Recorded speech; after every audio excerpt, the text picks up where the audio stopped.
दोस्तों आज के दिन मुकेश अंबानी जी ने अनाउंसमेंट कर दी है जियो एयर फाइबर वायरलेस डिवाइस की, जो कि नेक्स्ट मंथ गणेश चतुर्थी पे आपको देखने को मिल जाएगा। यानी कि 19 सितंबर को आप इसकी सर्विसेज का यूज़ कर सकते हो। इसके लिए आप अभी से ही जियो ऐप पे अगर रजिस्टर हो या फिर नहीं हो, मतलब हो जाना पड़ जाएगा, क्योंकि उसके बाद में ही आप जियो एयर फाइबर के साथ में जुड़ सकते हो। ये अपना मतलब बता देंगे कि आपके इलाके के अंदर इनका नेटवर्क अवेलेबल है या नहीं है, और उसके बाद में आप इस सर्विस को ले सकते हो। लेकिन मैं तो कहूँगा भाई अभी मत लेना, मैं तो बस यही चाहता हूँ कि भैया अच्छी स्पीड है। ये इसी अनाउंसमेंट के बीच में कह रहे थे कि भैया 96% टाउन्स के अंदर 5G नेटवर्क कवरेज हो चुकी है, मतलब हमारा 5G है 96% टाउन्स तक। लेकिन दिसंबर तक में हम पूरे इंडिया में अपना 5G नेटवर्क फैला देंगे, जैसा कि हमने वादा किया था पिछले साल। लेकिन मैं तो ये कहूँगा कि भाई मैं दिल्ली में रहता हूँ और मैं जियो का मतलब यूज़र भी हूँ, लेकिन स्पीड मुझे आती ही नहीं है। मतलब 5G का नेटवर्क भी दिख जाए तो भी स्पीड नहीं आ रही।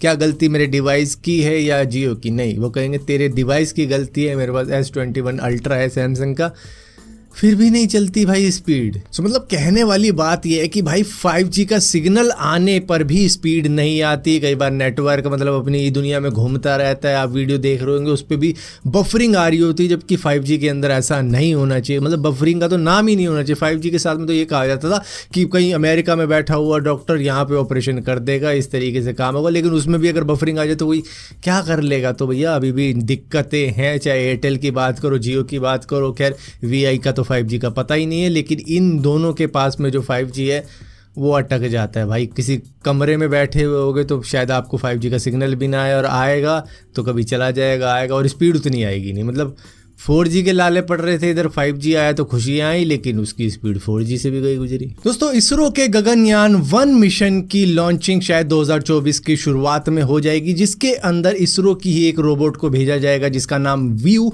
मित्रा है। ये दरअसल ह्यूमन बॉडी की रिप्लिका होगी, मतलब जो इंसानी बॉडी के अंदर चेंजेस आते हैं स्पेस के अंदर, उसको मॉनिटर करने के लिए, उसको समझने के लिए इस रोबोट को भेजा जाएगा, जिसके बाद में सारी चीज़ें समझ के फिर किसी एस्ट्रोनॉट को भेजा जा सकता है स्पेस के अंदर इसरो द्वारा, जो कि 2026 में पूरा किया जाएगा, जिसमें एक असली इंसान को बिठाकर भेजा जाएगा स्पेस में। दोस्तों कोरोना वायरस का एक और नया वायरस मिल चुका है जो कि हाईली म्यूटेटेड है। ये BA.2.86 है। ये दरअसल ओमिक्रॉन का ही भाई बंदा है, जो कि 2022 में इंडिया के अंदर फैला था। ये BA.2 करके है ओमिक्रॉन, लेकिन उससे भी कई गुना ज़्यादा म्यूटेटेड ये हो चुका है। दरअसल BA.2 अब तक 30 बार म्यूटेशन में जा चुका है, जिसकी अट्री कुछ इस तरीके का है, और इसी का एक भाई बंदा है BA.2.86, और इसको लेके WHO की कई सारी चिंताएं जुड़ी हुई हैं, क्योंकि एक हफ्ते के अंदर इसके कई सारे केसेस दूसरे देशों के अंदर देखने को मिल रहे हैं। इजराइल के अंदर से मिल रहा है, डेनमार्क के अंदर से मिल रहा है, यूनाइटेड स्टेट के अंदर से मिल रहा है,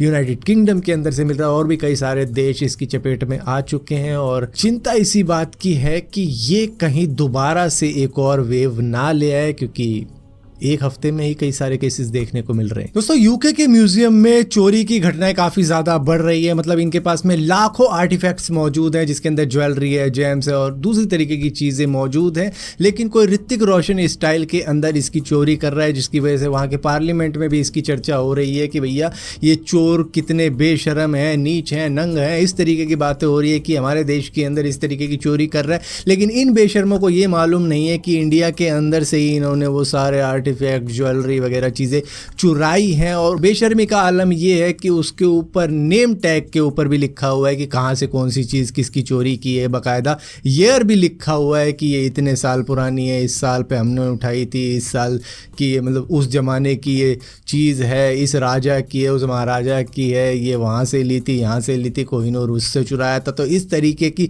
सारी चीज़ें इन्होंने अपने म्यूज़ियम में लगा रखी है। लेकिन वही चीज़ जो इन्होंने करी थी कई सालों पहले, वो जब आज कोई और कर रहा है तो उसको कह रहे हैं भैया कितनी नीच हरकत कर रहे हैं ये आजकल के लोग। दोस्तों ताइवान के अंदर प्रेसिडेंशियल इलेक्शन होने वाले हैं, जिसके अंदर एक बिलियनियर जो कि फॉक्सकॉन के फाउंडर हैं टेरी गाओ, वो खड़े हुए हैं, और वो अपना इलेक्शन पता है किस तरीके से लड़ रहे हैं। वो कह रहे हैं एप्पल, टेस्ला, अमेजोन, एनवीडिया और कई सारी इंटरनेशनल कंपनीज का हाथ है मेरे ऊपर, तो मेरे ऊपर जिनका हाथ है उनकी वजह से बीजिंग, चाइना, शी जिनपिंग, किसी का हाथ मुझ तक नहीं पहुंच सकता है। और मैं अगर प्रेसिडेंट बनूंगा तो ताइवान बिल्कुल सेफ रहेगा, क्योंकि अगर मुझ पर कुछ भी आंच आती है, मेरी कंपनी पे कुछ भी दिक्कत आती है, तो भैया एप्पल, टेस्ला, अमेजॉन, एनवीडिया, ना जाने और कितनी कंपनियां चाइना पर इतना ज़्यादा प्रेशर क्रिएट कर देंगी कि फिर बाद में उनको मुझसे माफ़ी मांगनी ही पड़ेगी, जिसकी वजह से आपको मुझे प्रेसिडेंट बनाना चाहिए, क्योंकि मैं ही ताइवान का वो बंदा हूँ जो कि चाइना से आपको बचा सकता है, क्योंकि इंटरनेशनल कंपनीज का हाथ है मेरे ऊपर। दोस्तों, ना जाने आपने कितनी नकली वीडियो देखी होंगी जिसके अंदर दिखा रखा होगा कि कितना बड़ा सांप पकड़ लिया गया है, उसको ट्रक के अंदर लाद के लेके जा रहे हैं और कोई शिप में लेके जा रहे हैं, मतलब अलग अलग तरीके की फ़ोटो वोटो बना देते हैं किसी तरीके से एडिटिंग करके। लेकिन ये वाली जो वीडियो ये बिल्कुल रियल है। इसको दरअसल एक ऑस्ट्रेलियन फैमिली ने कैप्चर किया है जो कि नॉर्थन क्वींसलैंड के अंदर रहती है, ऑस्ट्रेलिया के अंदर। और वहाँ पर ये एक पाइथन है जिसको कारपेट पाइथन कहा जाता है, मतलब इतना लंबा कि उनकी छत से ये एक पेड़ पे गया और उसके बाद में दूसरे पेड़ पे जा रहा है, और इतना लंबा सांप शायद ही किसी ने देखा हो। ये अजगर की फैमिली का है, मतलब अजगर भी शर्मा जाए कि अच्छा इतने बड़े भी हो सकते हैं हम।